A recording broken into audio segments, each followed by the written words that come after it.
Welcome to episode 241 of Silver Lining for Learning. I'm very excited about today's episode because CAMFED is a Pan-African movement that has been around for quite a while. Unlike many of the things that we highlight on Silver Lining for Learning that are relatively recent, this is a program that's achieved a big impact because not only has it grown over time and reached scale, but also it's evolved over time as the world has changed and as more powerful technologies become available. So it's a really interesting journey. And Angie and Josephine both have a lot of experience with CAMFED in different ways. So, Angie, I'm going to ask you to start and spend 4 or 5 minutes telling us about your journey to this point in life and the role that you play in CAMFED, and then Josephine, I'll ask you to do the same thing. Awesome. Thanks so much, Chris, for having Josephine and I here. We are excited to be here. And indeed, as you say, CAMFED has been here for a very long time. We should be partly covered by what I'm going to share. So I'm one of the first 32 girls supported through school by CAMFED. So that was years back. So please don't try and calculate my years. But that was years back. So I was just transitioning from primary school into high school. And at that point, I was destined to drop out of school because my parents didn't have the financial means to keep me in school. So, for schools in Africa, you pay levies, there are indirect costs like uniforms, stationery, and all of that. My parents could not sustain that. They were subsistence farmers growing enough just for us to feed on as a family. And at times that wasn't even enough. So at that point, that's when CAMFED was just being introduced into my community, and my community selected me for support. So that's how I got into touch with CAMFED for the very first time.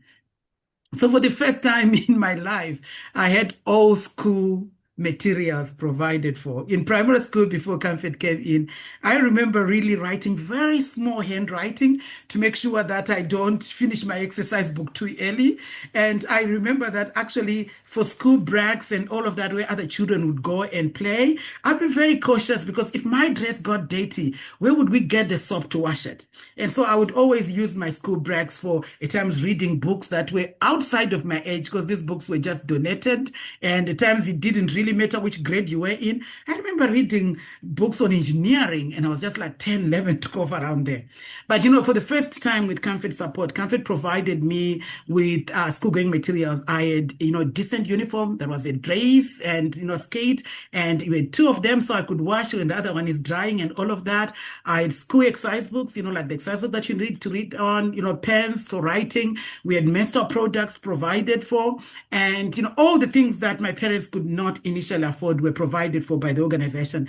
But also my parents came in. I remember my mom sold the 2 buckets of maize that we had to buy me a toothbrush because I was going to go to a school that was away from home. So to buy a toothbrush and blankets and all of that. So it was a whole community affair to support me through school. And we were supported as a group. We were 21 of us at the school that I went to. But just fast forward to say from that, I learned without fear. I need to say that. And for the first time, where you know that I can go to school, I can focus on school. Nobody's going to take this away from me. I'm not going to be all of a sudden told you didn't pay, so you can't attend lessons. And I did very well. But just to say that, I think a couple of years later, we had this turning point that I need to share about. So 400 of us, we had been supported through school by the organization, were brought together in one room.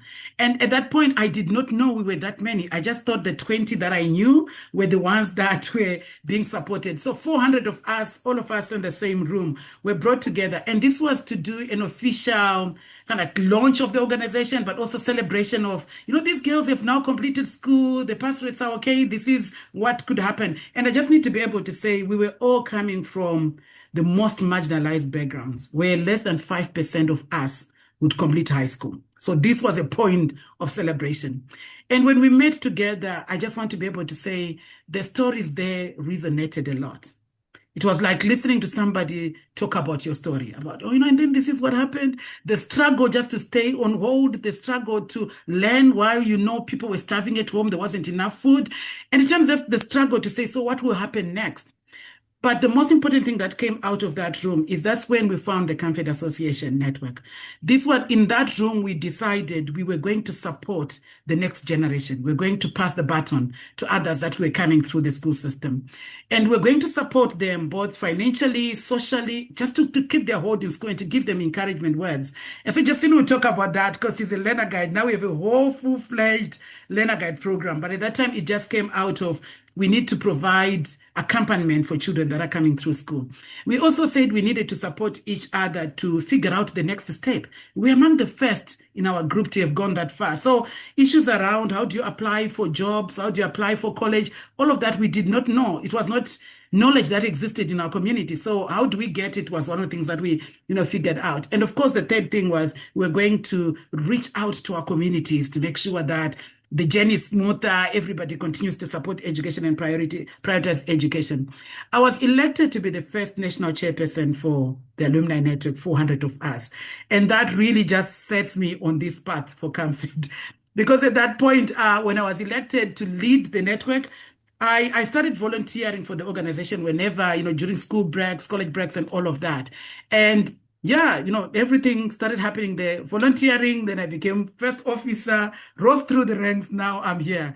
And like we were talking about this earlier, Chris, that, at times you find your heart and you do this and you love it, it's making a difference and you stay. So now I'm the CEO for the organization, how many years later? And my role in the organization is to be able to work with the boards, but also work with young women and communities and governments to be able to design what is it that we could do better and how could we do more of it and how could we do faster. But at the core of it is always how do we support more girls? How do we support communities to work with girls? How do we set more girls for success? Girls and young women remain at the core of it. But for us, I just want to be able to say, when we can design for them, it works for all children. So that's where I am at. That's my very long, short life. Well, Angie, it's so exciting to have you here because you literally were present at the beginning and you've seen the whole flow of this take place over time.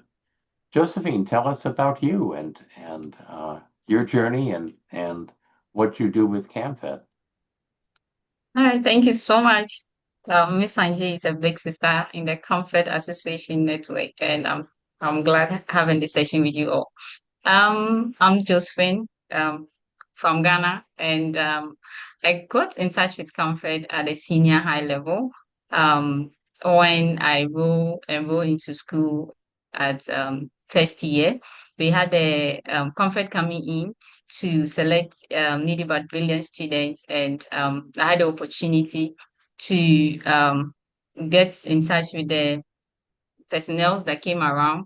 I went through a series of interview. I filled the form actually, and then they interviewed us, did the shortlisting, and fortunately, I was selected. And the selection came about as in the fact that uh,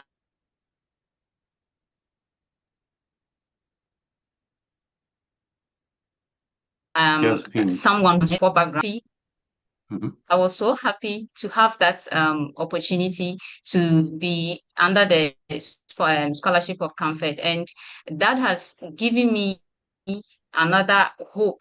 I had hope, and it has increased my hope. Let me put it that way. That the community in which I come from is not just it's not something that should limit what I want to achieve in life, but there's a bigger and there are people out there who really wants to support, and CAMFED came at the right time. And I can remember when they came in, just I offered science, and in Ghana here, when you are to offer science as a girl, and I was very little when I entered senior high, like people are like, you a little girl, why do you want to offer science and all that? And when CAMFED came in, they provided all the learning materials. Their core subjects were something that we were more focused on, and these were textbooks they provided us with, that you could just go sit down after lessons with teachers, and then you go through bit by bit, and then you get information outside classroom just to support you stay in touch and then go along with your colleagues in class. And I can also remember they gave us what is it materials like pens, books, and sanitary pad, menstrual pads, we call it, yes. And we also had the opportunity to have safe places. They provided us safe places to put our school materials, like the books they have given us. They gave us chop boxes to put them in and everything. And it has gone a long way to improve my confidence because I felt like, okay, this is something that is not open to everybody. It's an opportunity, and I call it a rare opportunity. And that was something that really inspired me. And I couldn't just hold the the joy of communicating with my family when I go home. Oh, I had an organization that came to the school, and I was fortunate to be part of the girls that were selected. And I could just see the smiles in them, and then the pride, the how proud they were of me getting that scholarship. And that inspired my family not to just say, oh, I'm a girl, but then they have seen that there's relevancy, that an organization has come up just to support a girl child who is ready to learn. And my parents were very happy, and I could see that they were really ready to support how far I'm going to go with CAMFED support. And now in CAMFED, I successfully completed with the support, and I had the opportunity to even attend scholars camp where they build our leadership skills, and it inspired me a lot. And after that scholars camp, I had the opportunity to vie in for the girls preferred, the head girl widely known. And though I couldn't win, but then it has given me head ups never to give up as a girl who wants to lead in the community. And when it comes to my leadership, I have really had that build up from comfort and the exposure given to me interacting with stakeholders within the community, and all that has really built me. And after completing school, I went ahead to join the CAMFED Association Network, where we were all inducted. You look outside and you're like, oh, over 1,000 students have completed, but then a lot of young women are gathered here. What is in for us? What are we going to do after this? And that was a question I asked myself, and I like, this is the time to give back. This is the time for me to let others understand the importance of what education, and then hold other young ladies or young girls who were dreaming either like me or beyond me, that there's a way for them, there's a possibility for them to achieve whatever they want. And I got enrolled into the learner guide program, where I have served.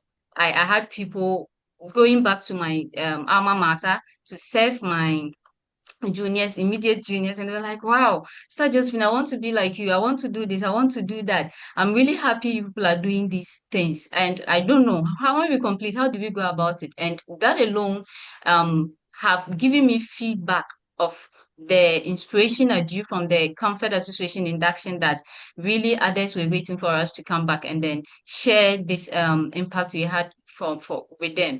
And from there, I have got involved in a lot of community projects, helping people. Volunteerism was something I hold hard because I know that it's through such initiatives that I could learn and grow. And with the Comfort Association Network, we've been doing so well. And currently, I serve as the Comfort Association chairperson for my district. And it has been something I call a blessing to have people to network, to work with, to bring up ideas to support the development of our communities, the growth of young girls in the community. We serve as a network of inspiration. That is how I see Comfort Association, because sometimes when you go in a group in a particular community and you appear, then you introduce yourself. We are a group of young people. You see that young ladies, you see that they smile alone will tell you that yes, they were really waiting for big sisters like us to come and share information like that with them.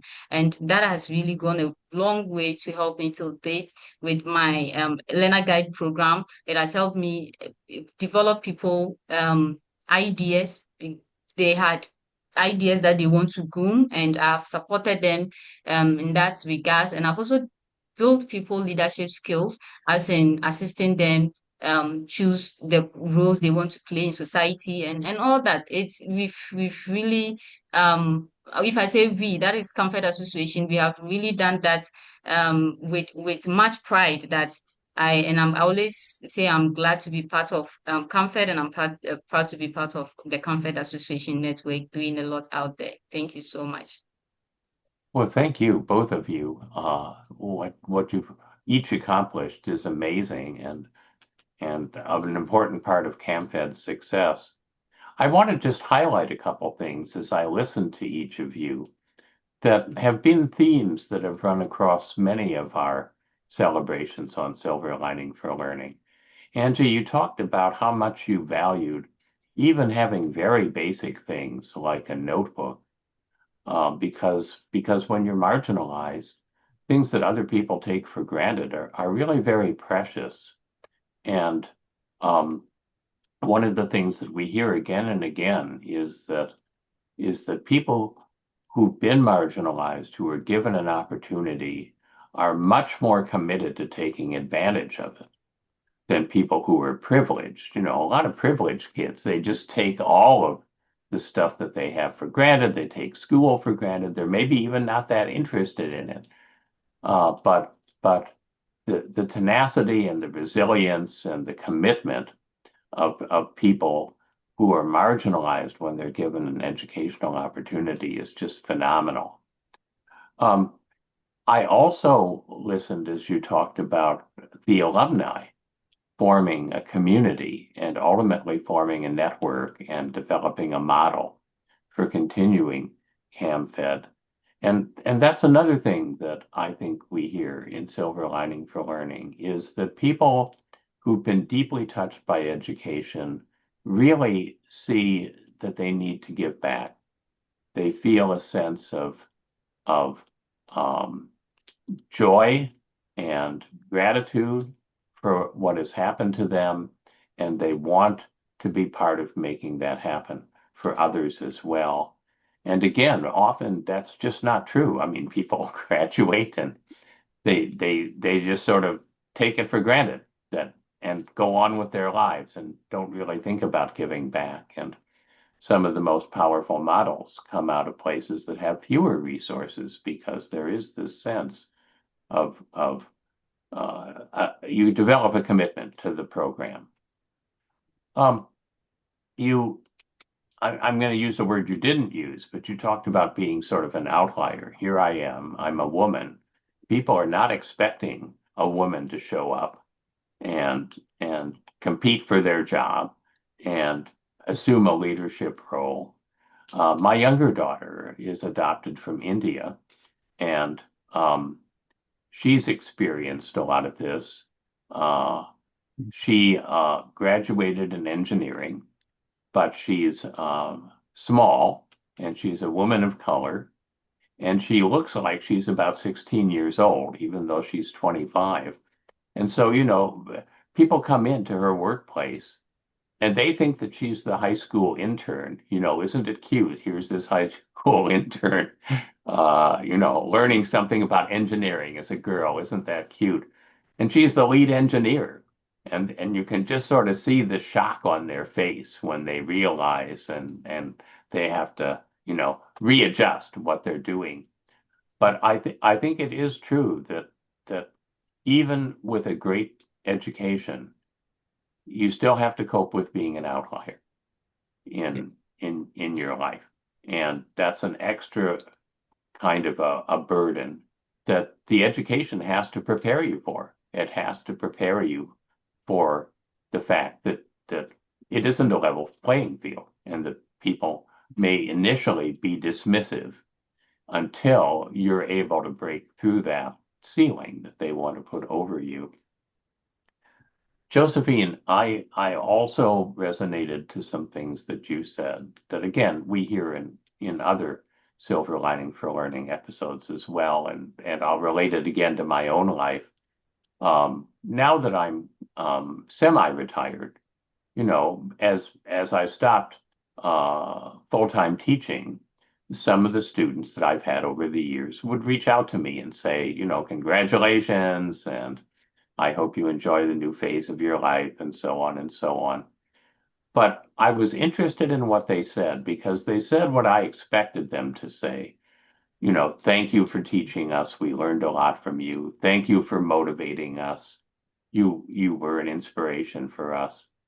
But then most of them said something else. They said, thank you for believing in me And that really struck me, that it's so important, especially if society has told you that you're not worthwhile. That person or the people, your family, a teacher, somebody says, I believe in you. You are special. You are talented.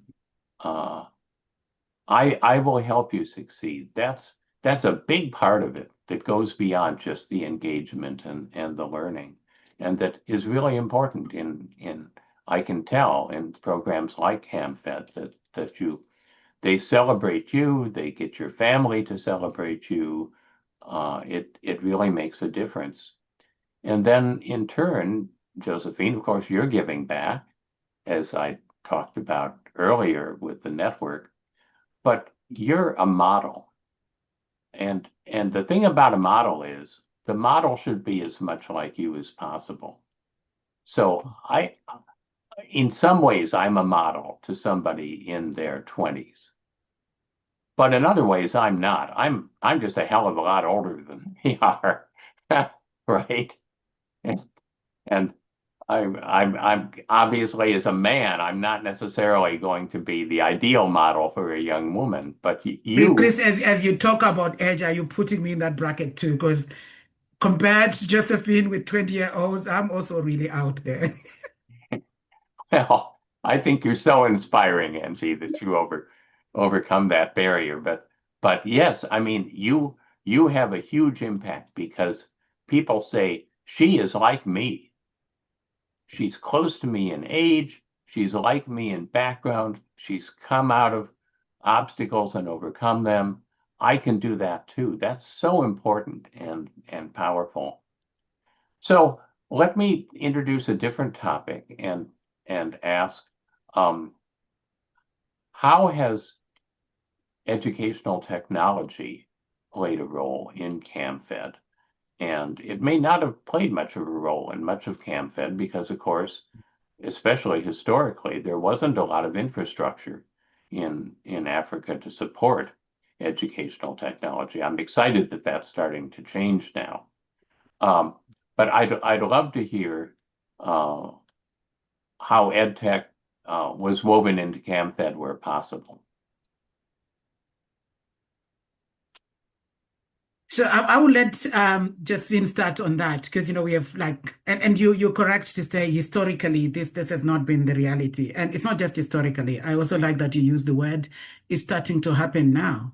Because I think key to keep in mind is CAMFED works in the hardest to reach communities in the countries that we work in. So we work in Zimbabwe, Zambia, Malawi, Tanzania, Ghana, and Kenya. And in those countries, we work in communities with the poorest educational outcomes for girls. And these, by no coincidence, are also communities where they've got the poorest road and communication infrastructure, where internet connectivity is not as good.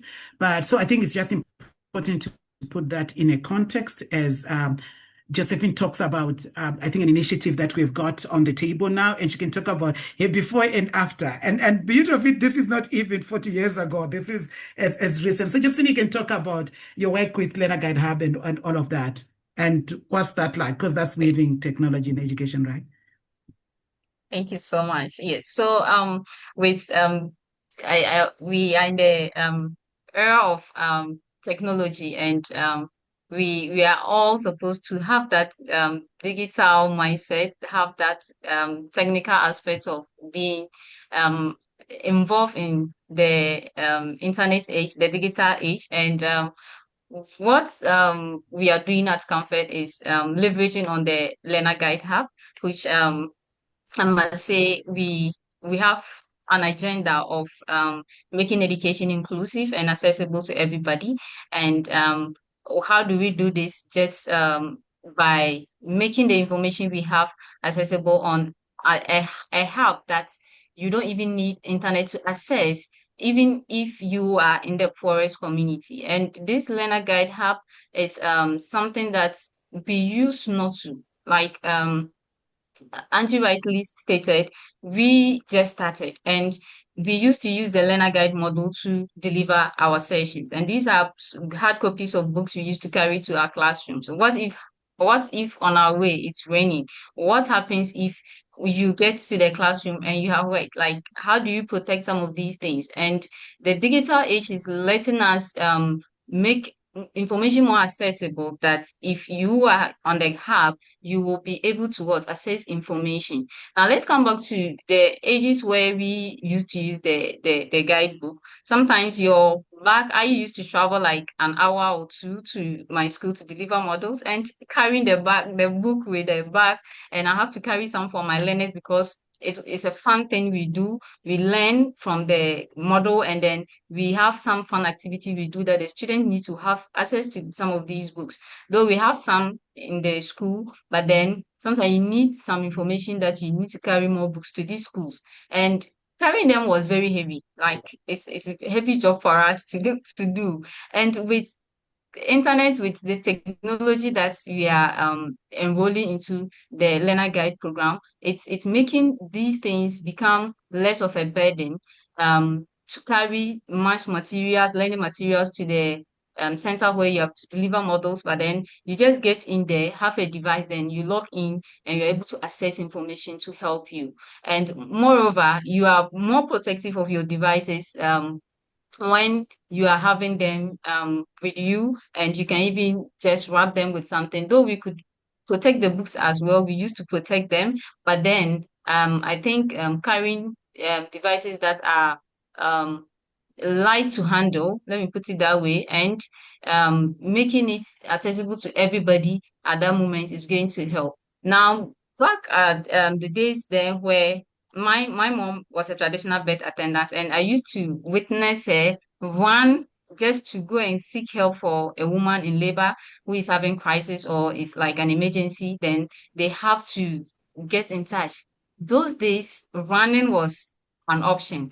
But I think these days you just have to sit down and call a health center. Oh, I have this issue and I need your attention, your medical attention, because she might not have had that what is it, medical aspect of information or knowledge to assist this woman in labor. But then now technology is making things more easier for the real women, real girls to get access to information much easier and quicker. And as a learner guide, I can say that it has even given us more um it has impacted us more because we get the information that we have on the hub, and then we are able to even reach out to more, like a sister from another place, to get more information on things that we don't really have understanding to. Then I could just say, oh, Amalia is in Kumasi. I'm using Ghana in the context here, that she's in Kumasi, and through a session she has made a suggestion on the app. Oh, then I want it. I could just go on the app, and then I have information like the learner guide group.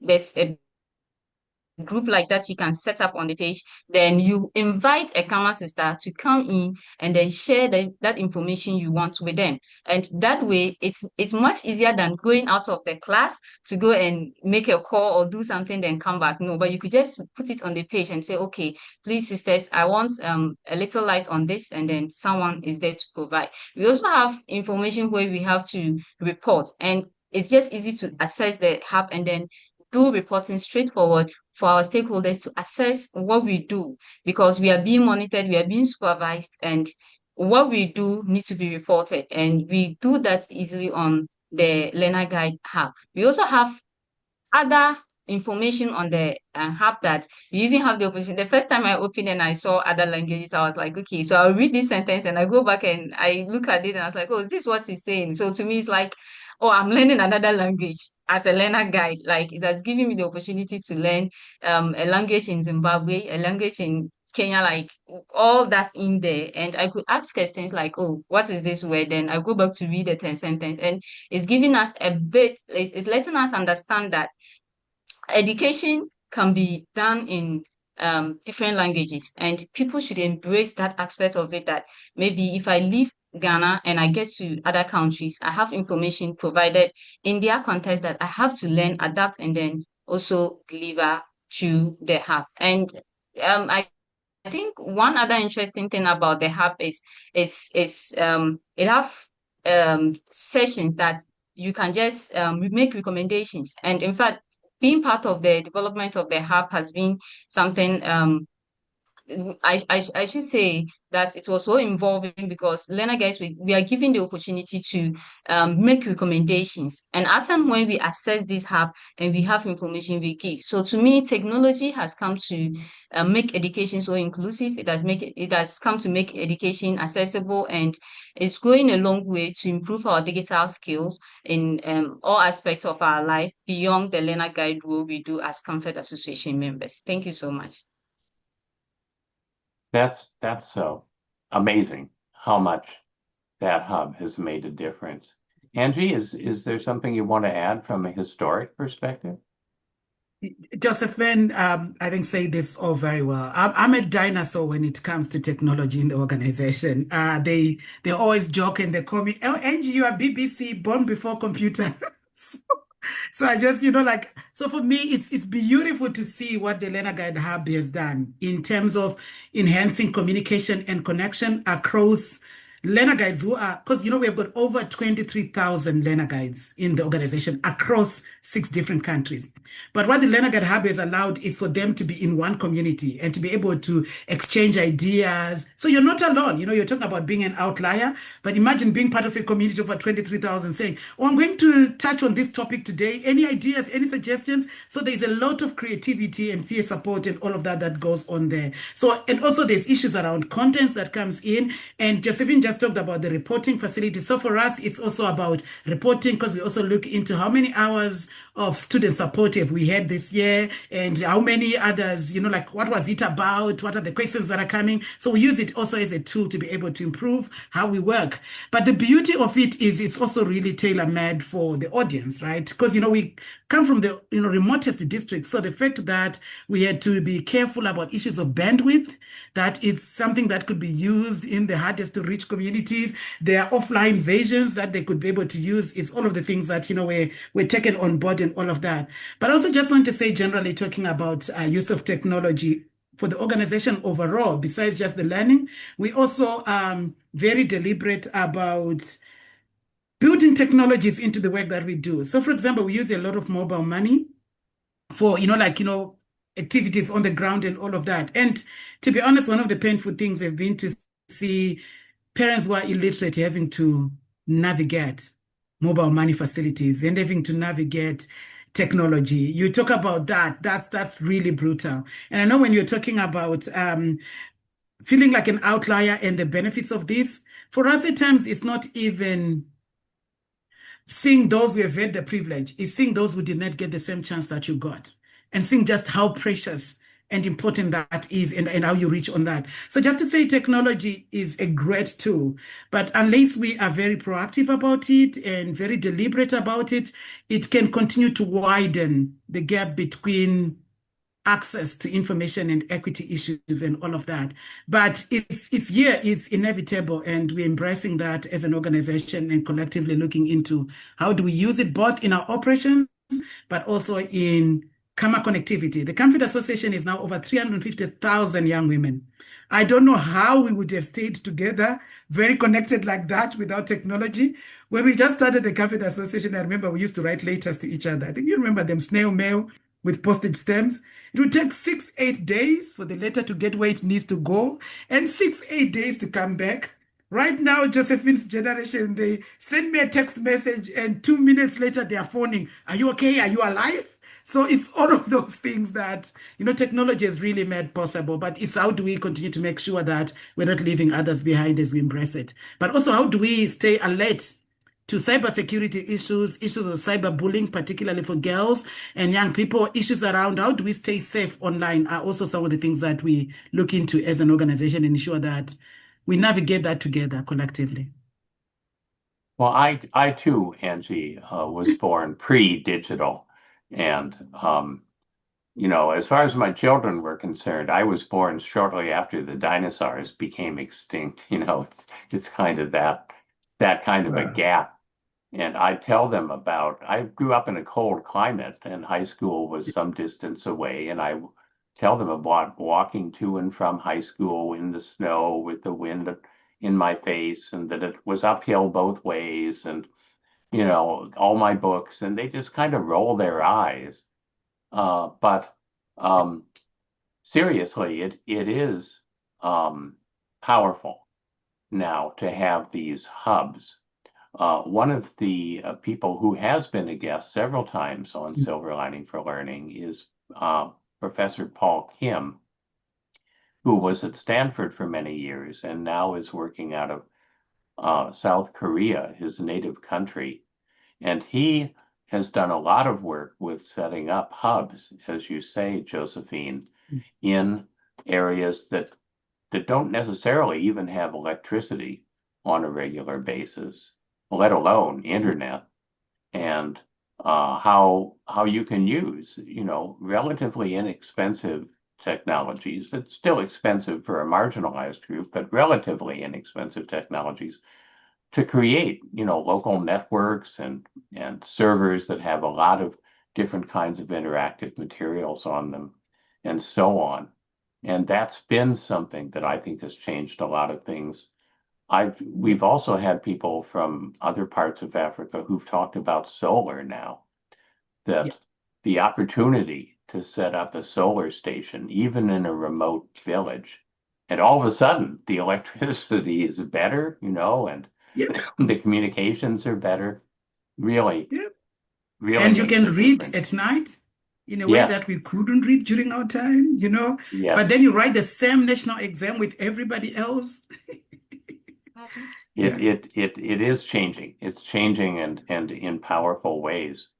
And it also changes the families. And Josephine, this is something that you talked about in decades ago in the US, when laptops first came out. One of the rural states, Maine, had something quite unusual. It was a state-sponsored laptop initiative where all of the kids in the state, in public education, in middle school, would get a laptop.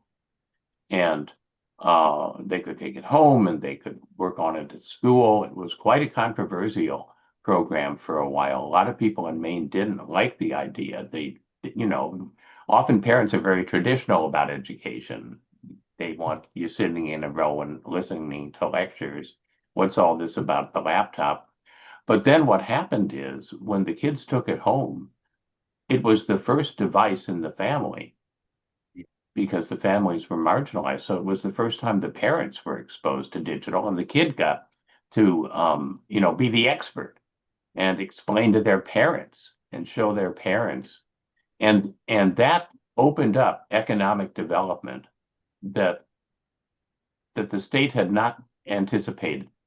That it became a route to economic development for families. And so all of a sudden, that laptop program went from being unpopular to being hugely popular because the families said, wow, this is a resource for all of us.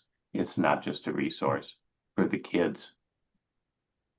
And Chris, just I think while you're on the same point around access, one of the things that we actually even experience up to now, and Justin, you can speak to this as well, is at times the family have got one smartphone, even now as we speak. So you've got one smartphone, that's the only smartphone for the family.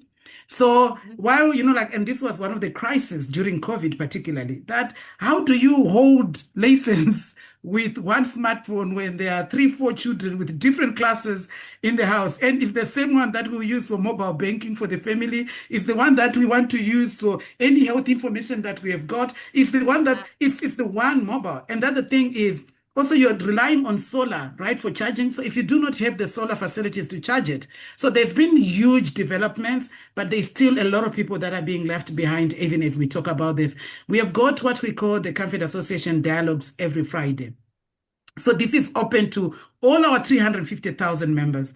But this is the opportunity where we get young people to come and talk about. So somebody could say, I'm an engineer. This is how I've gone through the journey and this is what I'm learning. And at times we just talk about an issue that has come up, or can we talk about teen pregnancies, what we are doing? But it's our place for learning and sharing. And I'll say to you, at times we have got you might have like 50 or 100 logins.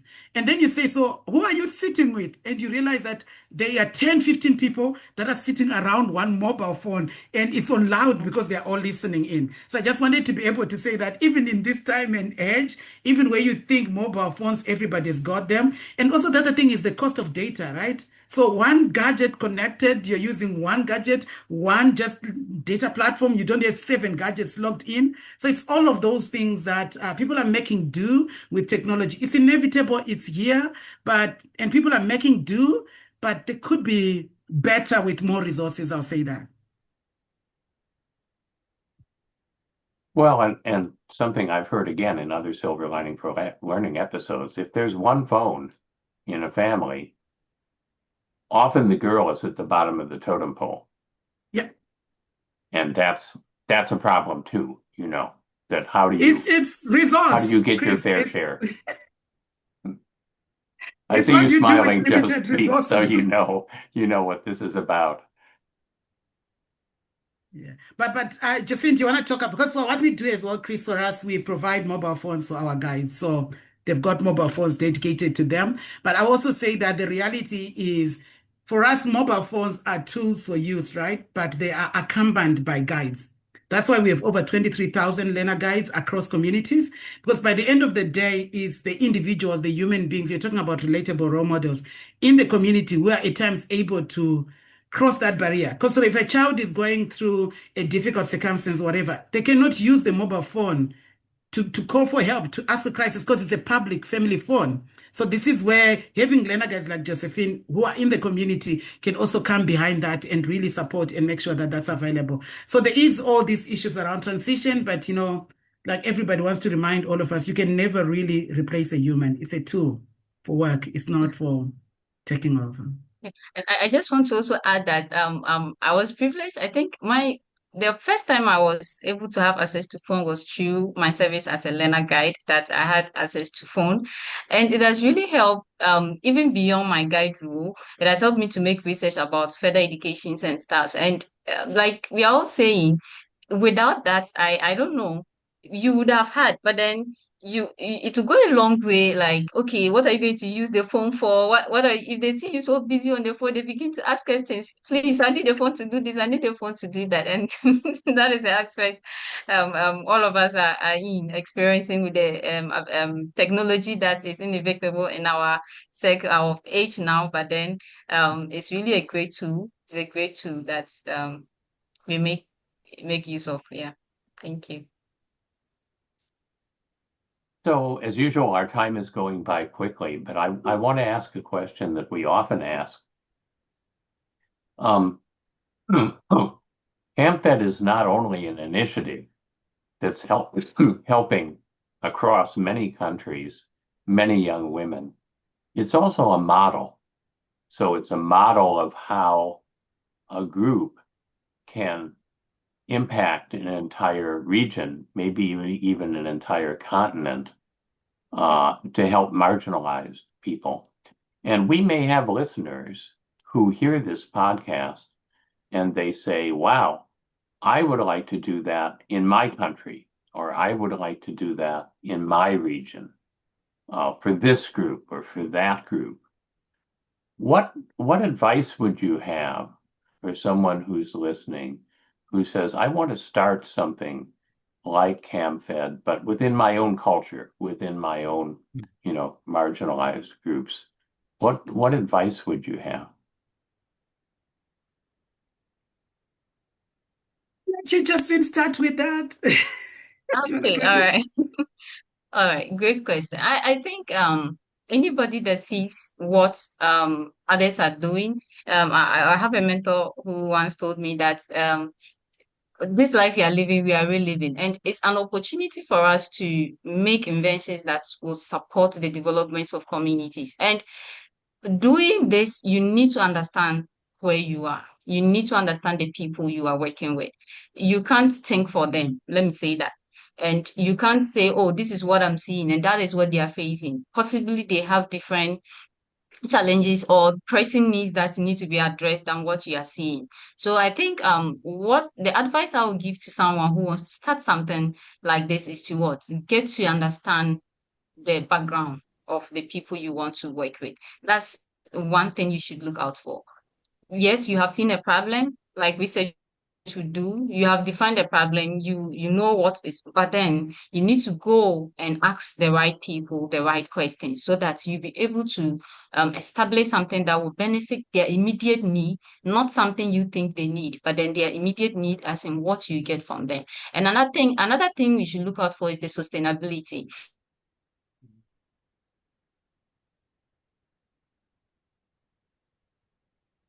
Sometimes we watch in to develop a program and afterwards we just complete school and they say, oh, we are done with you, and that is it. Everybody goes, yes, we are empowered, we had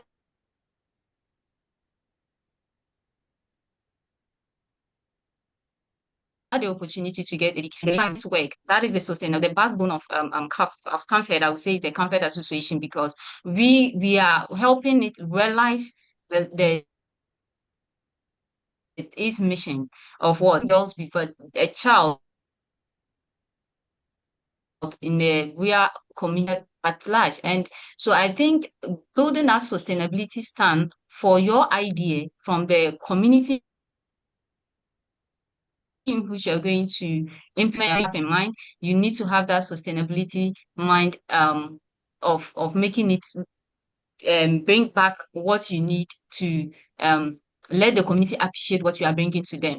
And another thing too, I think someone who wants to establish something like this should look out for is what the fact that technology is taking over the world, and then you should build that digital mindset in the people that you are going to incorporate such a thing that will help them get access to the world at large, just not their immediate community. And so in bringing digital accessibility to whatever you are going to do, you need to let these people be abreast, even with the technical idea of what the digital world we are in, and then let them have access to devices that will connect them to the information that they really need to exist or develop themselves and the community at large. So I think these are the three basic things that I will base my advice on. Thank you so much. Angie, do you have things you want to add? Oh, thanks so much. I think Justina said all the key things, right? Don't think for them. She has also said that, think sustainably, think beyond just you. How does this outlast you, outlive you, but also like think about technology. I just want to add to what she said. I think for me, the first point that she started on around respect for the community that you would like to work with. Don't assume that they are empty, that they don't think. We talked earlier on about believing in somebody or believing in something. Usually, people might be totally believing in something. The crisis is when they do not have the resources to see it to come through. So don't confuse at times a lack of resources for a lack of ideas and solutions to what needs to be done. So really, really collaborate, partner, and listen to the people who are affected. They know what's going on and the solution that they might have. Don't confuse lack of resources for lack of ideas and suggestions, or lack of will, rather, which is the worst. And then the second thing I would say is, if this matters to you so much, always think scale. It's similar to what she was talking about sustainability. Think scale. Think about how do we do this faster in this generation, in this lifetime. So to do that, think about partnering. Think about who else you can partner with to make sure that the results, come faster or come better or come, at scale. So always think of, don't be selfish about, transform ideas that can transform lives. Think about, how do I bring other people in here? Who can I partner with? And at times it's people that you would not want to partner with, but if you care more about the ultimate result, you realize that you build bridges rather than burning them. So think about partnership, think about collaboration, think about how do we do this at scale and get that done. And finally, I would not be doing justice to what we do if I don't do this. I always say that, think about education as the ultimate solution. For me, it always begins with education. Education provides people with agency, with a weapon, with means for them to transform their lives. So always invest in education. And while at it, I want to encourage them to always go to CAMFED website. For CAMFED website, you get ideas around girls and young people with very limited resources who are doing amazing things with their communities, told in their own narrative, in their own words. It could be somebody who is giving their uniform that they were using last year to the next child who's going to school. So nothing is too small. Always think about those ideas. So there's a world of ideas on CAMFED site on how you could show up in this world in this time. But always remember, invest in education. And all SDGs are linked to it. Health, food security, state security, all of that. Justice, it's all linked to education. So give people an opportunity to go to school and to learn. Well, that's and don't both doubt of you. Yeah.